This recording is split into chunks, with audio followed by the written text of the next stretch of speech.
welcome to my crib. Just kidding, welcome to my YouTube channel. I had so much FOMO, I was going back and forth about whether or not to do a YouTube channel, but Chase, my camera guy, did convince me to do one, and also what great memories to look back on, especially documenting my prep and all the good, the bad, and the ugly that comes with it. We're gonna follow prep, we're gonna follow training, nutrition, all the things in between, appointments, all of the behind the scenes stuff that you normally don't see on Instagram, on my YouTube channel, so come along for the ride. All right, sweet. Jump in. What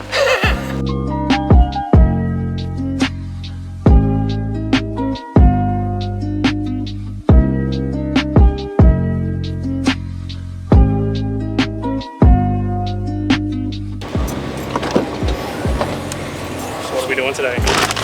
We're gonna go grocery shopping, get some essentials before we eat a pre-workout meal and go and train.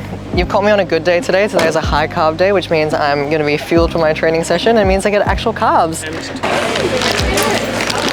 On my meal plan, I don't have that much that I can really eat that's exciting or interesting. To be honest, it's really much the same thing, just change the calories. So I'm pretty much just eating like veggies, some carbs, pretty much low carb potatoes. And I'm gonna just show you guys a couple of things that I have when it's low calories on my plan. So just how I kind of add volume without adding the calories. So I'll show you some sneaky tricks that I use that you can use too. So let's go get them.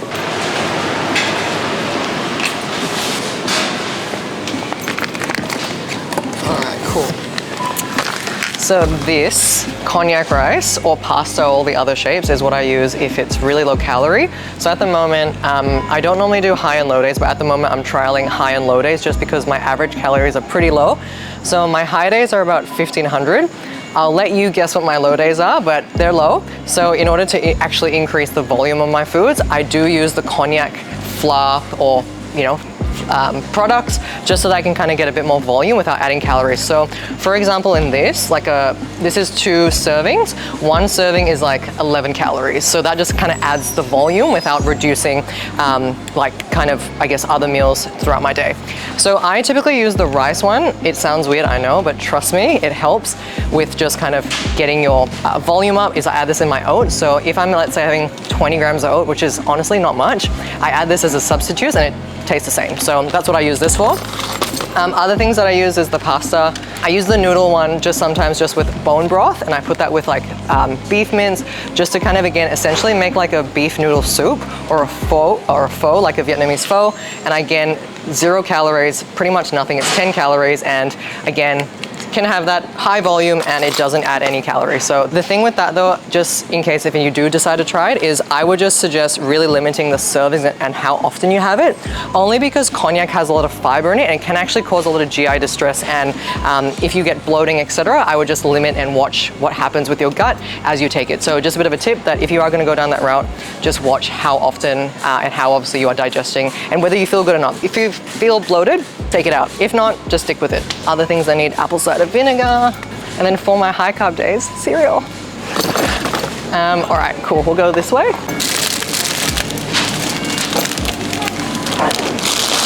All the boring stuff. All the boring stuff, all the green stuff. Dieting secret, low carb potatoes, trust me. Another tip as well is just to save time and just the hassle, to be honest, I just get pre-cut vegetables and it's so much easier to prep. So hot tip, I'm done. All right, shopping's done.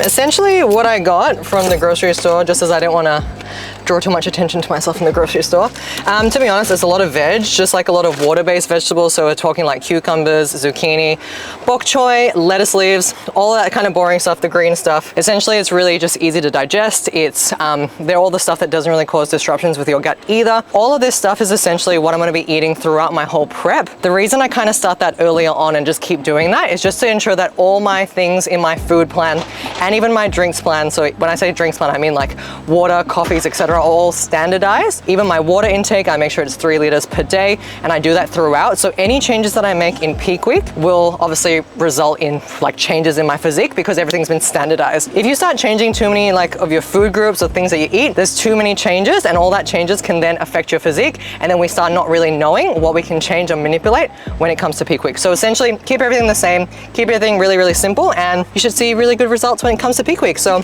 we're gonna head to the gym, we're gonna have a pre-workout meal, I'm gonna train, so let's go.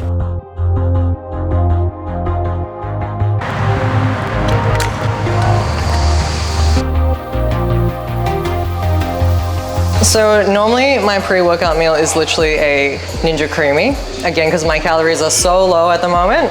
So today's a high day, like I said, so that means that I get extra calories, which means my pre-workout meal is a bit fun. So I'm gonna have cream of rice, so everyone that's a core lover will understand.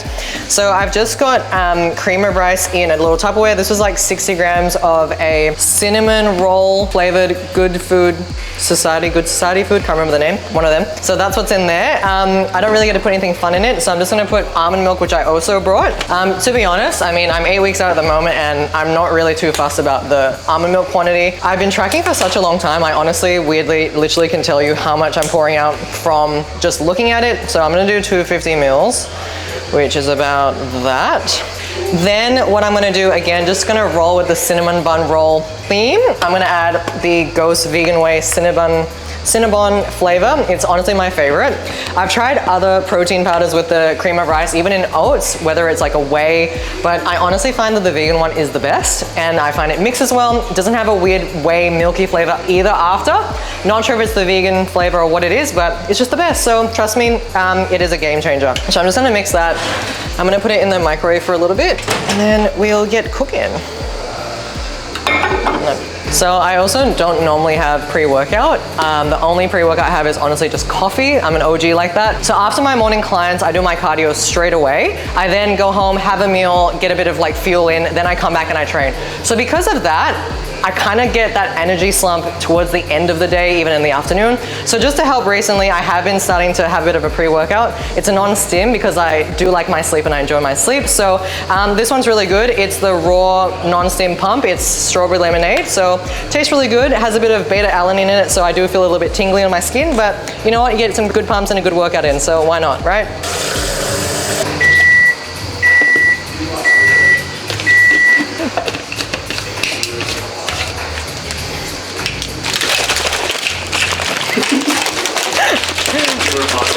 I'm a bartender. That's good. That looks shocking. Okay, cool. All right, sweet.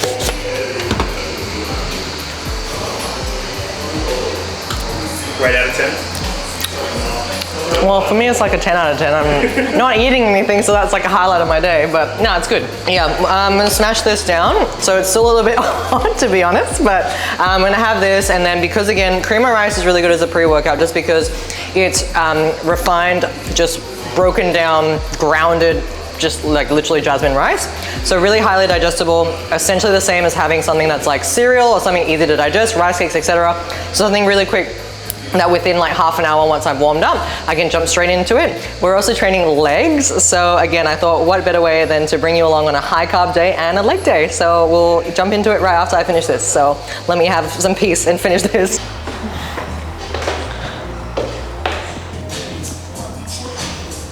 So before my sessions, I just have to have a really big focus on mobility and really ensure that I activate, stretch and all that. I'm not very flexible in my thoracic spine, and to be honest, I'm pretty tight overall. The reason why this time I'm really making sure that every session I really focus on warming up properly, activating and all that stuff is just to ensure that I'm getting and maximizing the amount of muscle tension and muscle contractions that I actually achieve. Obviously in a building phase, that would just ensure that I'm growing and maximizing muscle growth in those areas.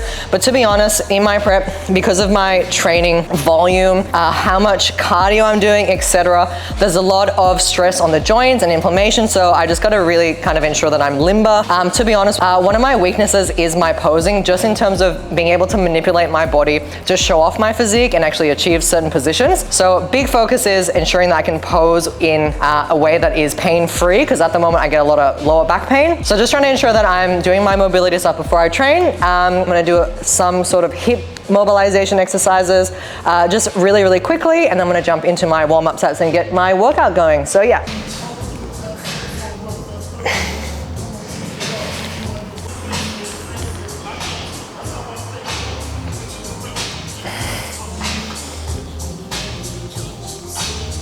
So I'm gonna do a couch stretch as well, just some banded stretches. So couch stretch is the one where you put your band over, and then I'm essentially gonna stretch my leg this way. I'm gonna face that way so I can actually support myself. So I'm just trying to like essentially stretch out my quads a little bit. Also, by doing this, you're stretching the hip flexors, which again is connected to the pelvis, connected to my hips, to ensure that I'm actually being able to achieve my posing positions. I'm also training legs today, so this is gonna help me just kind of warm up and free up my joints a little bit. So I'm just gonna do a couple of sets of these, do it on both sides, and yeah, then we'll get into it.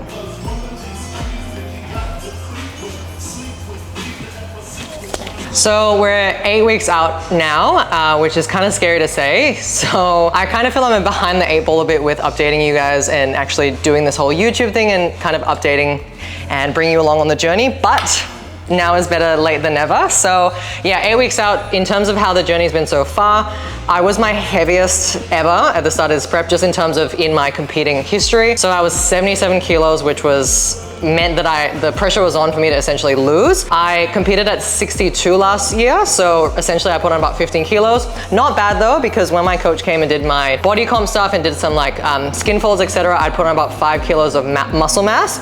So that should essentially mean that on stage, when I lean down, I don't need to get to 62. I should roughly be about a couple kilos heavier than that, which means that that same physique should have a bit more muscle mass on the frame. So that's kind of what we're kind of aiming for.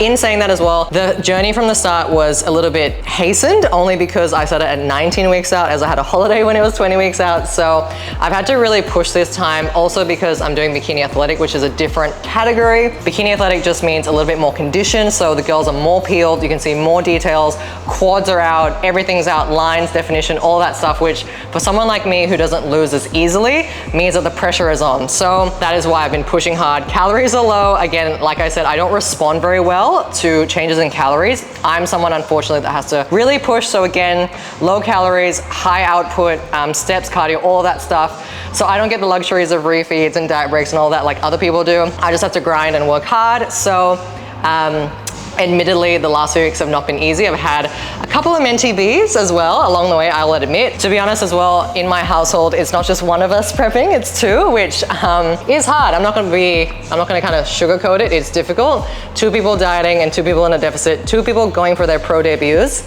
It's a lot. So definitely feeling it this time. But you know what, 8 weeks is where you kind of get into a groove.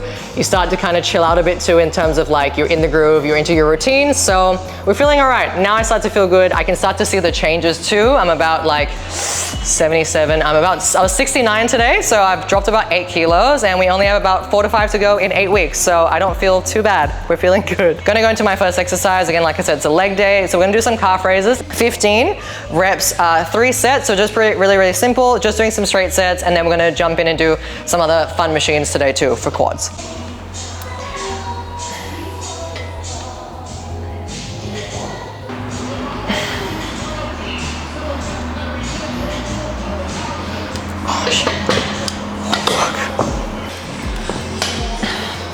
Next exercise. All right, so leg press, pendulum. You can watch me dial the pendulum. What do you work up to? So at the moment, this current program is lighter loads, higher reps. So most exercises is about 10 to 15 or 15 to 20 reps, only because at the moment my main focus is conditioning or the cardio. So my coach and I kind of had a discussion about fatigue management and stress management just on my joints, just because I wasn't recovering between my sessions. So in order to ensure that I'm not kind of stalling my progress in terms of my conditioning, training kind of takes a little bit of a backseat, just in the sense that I'm not going to grow any more muscle at this point. It's more about muscle retention. So as long as there's stimulus to the muscles, just doing lighter weights isn't going to be too bad. I don't need to, push out PBs or anything. So I'm just trying to keep that blood pumping into the muscles. So 10 to 15 reps. I'm only going to do 60 kilos on the leg press for now. I might work it up to 80. We'll see how we go because we got 4 sets to do. I'm also doing this in a superset with the pendulum. So I'm going to try and do 30 kilos and then potentially work up to 35, depending. Pressure's on because you guys are watching, so we'll see what happens.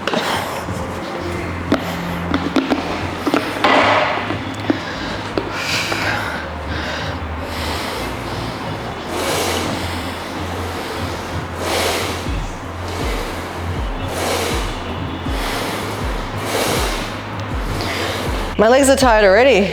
Ooh. All right, this one.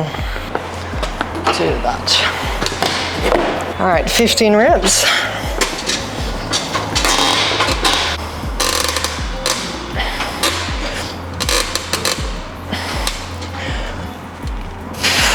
Okay. Ooh. We might not be getting to the weights I said. I'm really fatigued, I can feel it. So yeah, we're gonna keep it to what it is. I'm just gonna keep getting to that 15 rep range. I'm almost out of breath. 15 reps is like cardio, so I've already done my hour cardio this morning and this feels like cardio again, so I'm gonna have a bit of a rest. I'm gonna jump into again for set 2.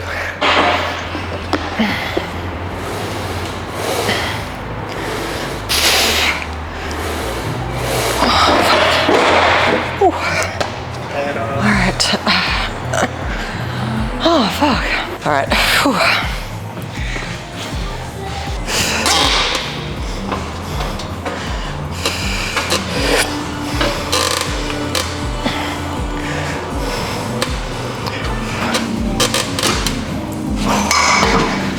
Oh, fuck. Oh, shit. That never gets easier. So I was also reminiscing how I actually didn't even nearly do this prep. So funny story that not many people know is that I was actually on the running to be on Survivor, and I was literally down to like the last 70 contestants, and that is kind of why a part of me wasn't really in this prep wholeheartedly at the beginning, only because I really didn't know if I was actually going to be doing the show. So I didn't want to kind of fully commit to the prep until I actually knew whether or not I was doing it.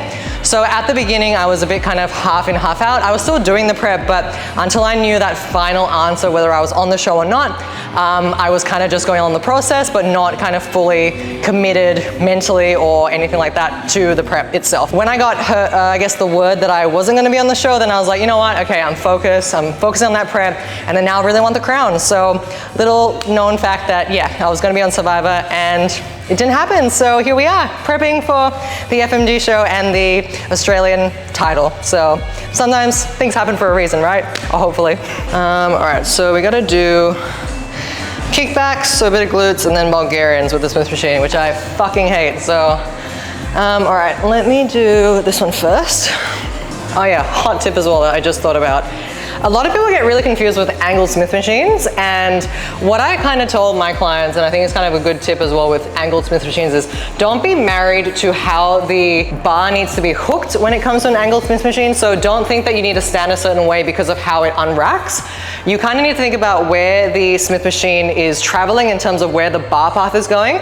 So for me on this Bulgarian, I'm trying to do more of like a glute biased or hip hinge style Bulgarian split squat. So because the bar and the weight is traveling backwards because of the angle, hence I'm going to be facing into the machine this way, unracking away from me, which again is a bit awkward, but again I'm thinking about how I'm trying to bias the movement into what I'm trying to target, which is my glutes. So hence I'm going to be facing that way. So just a little hot tip. I know a lot of people get really confused, but if I were to face the other way, it just feels really wrong. So just a hot tip. If you have a normal Smith machine, it's totally fine and you can forget everything I just said and just stand normally. But if it's an angled Smith machine, that's the way to kind of think about it.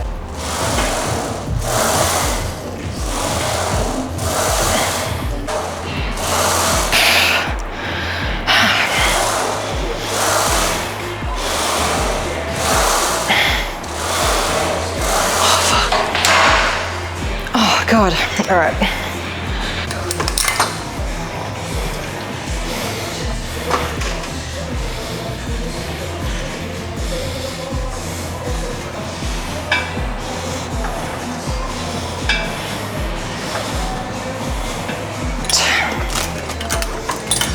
All right.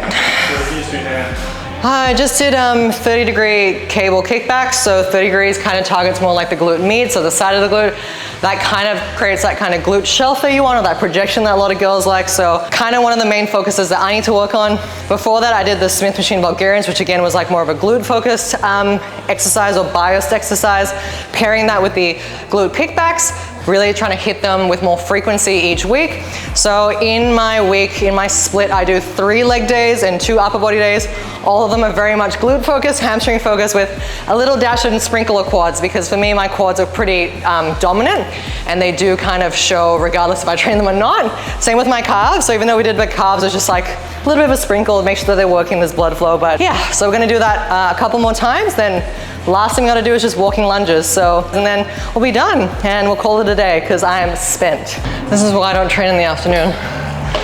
All right.